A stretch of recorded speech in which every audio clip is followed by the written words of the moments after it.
In the year 2001, a 60-year-old American millionaire strapped himself into a Russian Soyuz capsule, paid $20 million of his own money, and rocketed into orbit, becoming the first private citizen in human history to visit the International Space Station. NASA called it a stunt. Russia called it a paycheck they desperately needed, and the world called it the birth of an entirely new industry. Today, we are tracking down what happened to every single one of the 7 pioneers who followed in his footsteps, the original space tourists who paid fortunes to leave Earth before Elon Musk, before Jeff Bezos, before Richard Branson, before any of it was fashionable. Some of them are still alive today, living quiet lives. One of them, tragically, is not. And every one of their stories is stranger, richer, and more human than you would ever expect. Stay with me, because by the end of this video, you will understand exactly how 7 ordinary, extraordinary people changed the future of spaceflight forever. Let's set the scene. In the late 1990s, the Russian space program was in crisis. The Soviet Union had collapsed a few years earlier, and Russia's once proud space agency Roscosmos was starving for cash. The Mir space station was aging, falling apart, and running out of funding to keep it in orbit. At the same time, an American company called Space Adventures, based in Virginia, had an audacious idea. If NASA would not fly private citizens to space, why not partner directly with the Russians, who desperately needed money and had spare seats on their Soyuz rockets? It was a marriage of convenience between capitalism and a cash-strapped former superpower, and it would end up rewriting the rules of who gets to go to space. The first man to take them up on the offer was Dennis Tito. Tito was not a random rich man who got lucky. He held a master's degree in astronautics and aeronautics from New York University, and in the 1960s, he actually worked at NASA's Jet Propulsion Laboratory, helping calculate trajectories for the Mariner missions to Mars and Venus. He left NASA, started an investment firm called Wilshire Associates, built financial risk models for pension funds, and became extraordinarily wealthy. But he never let go of his dream of spaceflight. When Space Adventures offered a seat on a Soyuz mission to the Mir station for $20 million, Tito jumped at it. Then politics intervened. Russia decided to deorbit Mir and shift its cooperation toward the International Space Station, a project jointly run with the United States, Europe, Japan, and Canada. Suddenly, Tito's seat was pointed at a station NASA considered its own turf, and NASA was furious. Officials at the American Space Agency argued Tito was untrained, a liability, and a public relations risk if something went wrong. They tried to block the flight entirely. Tito refused to back down. He spent months training at Star City, the same cosmonaut training facility outside Moscow that has produced legends of Soviet and Russian spaceflight. He learned Russian, learned the Soyuz systems, and endured centrifuge training that pushed his body to 8 times the force of gravity. On April 28, 2001, Dennis Tito lifted off aboard Soyuz TM-32 alongside 2 Russian cosmonauts. He spent nearly 8 days in space, 6 of them aboard the International Space Station, and famously said watching Earth from orbit felt like being in heaven. NASA astronauts on board were reportedly instructed to keep their distance from him during his stay, a chilly reception for a man who had just made history. Tito did not care. He had achieved what money alone could never guarantee, a childhood dream fulfilled at the edge of the atmosphere. So whatever happened to Dennis Tito, he returned to Earth as a celebrity of sorts within the space community, vindicated as the man who proved private citizens could safely fly to orbit. He continued running Wilshire Associates for years afterward and never lost his fascination with deep space exploration. In 2013, he founded Inspiration Mars, an ambitious nonprofit proposal to send a married couple on a flyby mission past Mars and back to Earth within a single free return trajectory launch window. The plan generated massive headlines, but ultimately never secured the funding, hardware, or timeline needed to fly, and it quietly faded by the mid-2010s. Tito, now in his mid-80s, remains a respected elder statesman of the commercial spaceflight movement, occasionally appearing at space conferences and interviews reflecting on how far the industry has come since his lonely, controversial flight. He is widely credited as the single individual most responsible for cracking open the door that Blue Origin and Virgin Galactic later blew wide open. The second space tourist could not have been more different in background, yet strikingly similar in ambition. Mark Shuttleworth was a South African entrepreneur who had made his fortune young, selling his internet security company thought to very sign for roughly $575 million when he was barely 26 years old. With that fortune secured, he set his sights on space. In 2002, he trained at Star City, and in May of that year he launched aboard Soyuz TM-34, becoming the first African in space and only the second private citizen to reach orbit. Shuttleworth spent 8 days aboard the International Space Station, participating in genuine scientific research related to AIDS and genome studies, work that gave his mission more of a scientific character than a purely tourist trip. So what happened to Mark Shuttleworth after his flight? Unlike many who treat a single space trip as the pinnacle of their life story, Shuttleworth returned to Earth and poured his energy into technology once again. He founded Canonical Limited, the company behind Ubuntu, one of the most widely used Linux-based operating systems in the world, powering everything from personal laptops to cloud servers across the globe.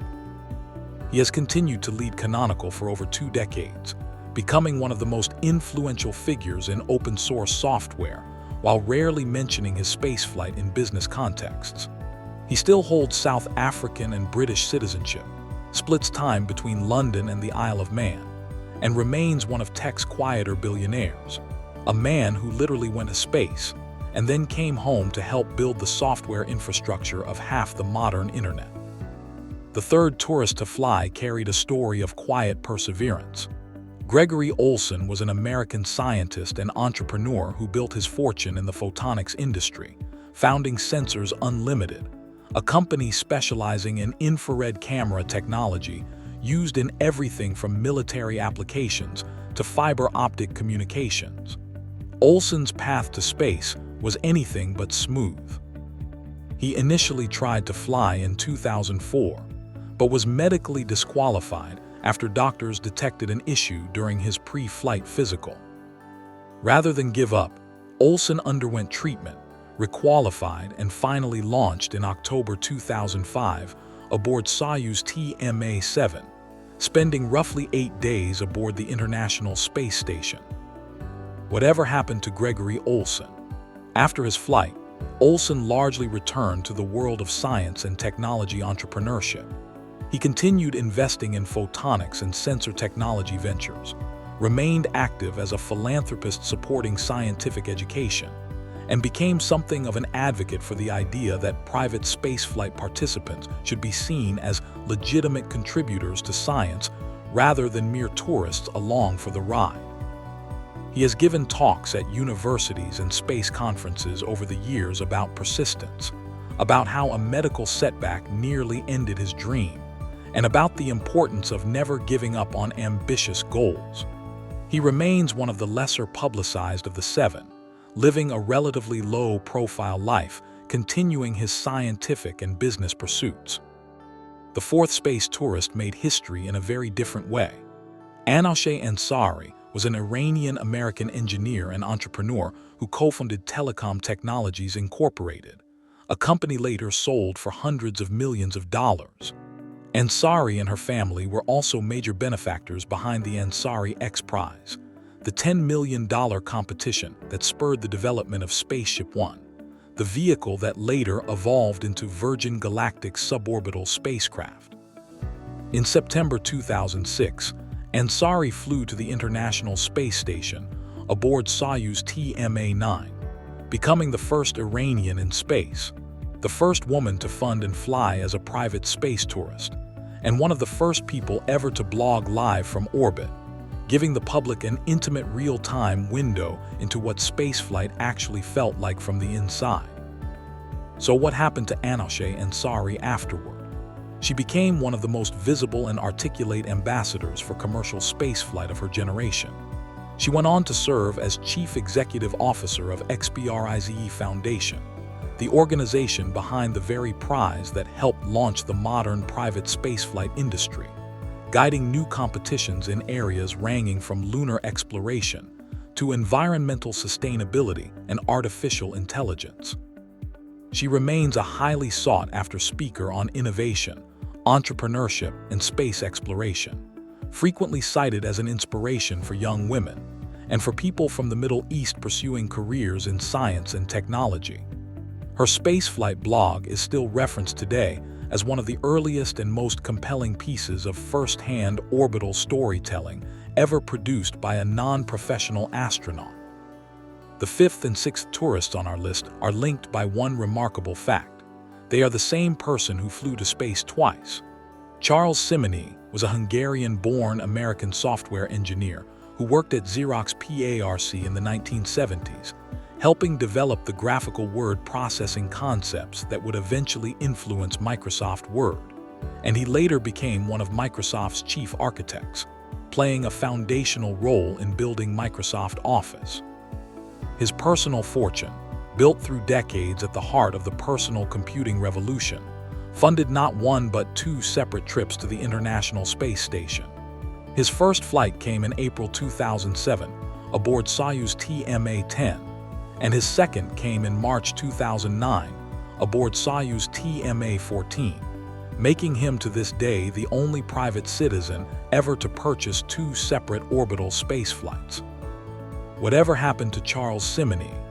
After becoming the most experienced private astronaut on the planet, Simonyi largely stepped back from public life related to spaceflight, focusing instead on his continued work in software architecture and his personal foundation, the Charles and Lisa Simonyi Fund for Arts and Sciences, which supports scientific research, educational programs, and cultural institutions.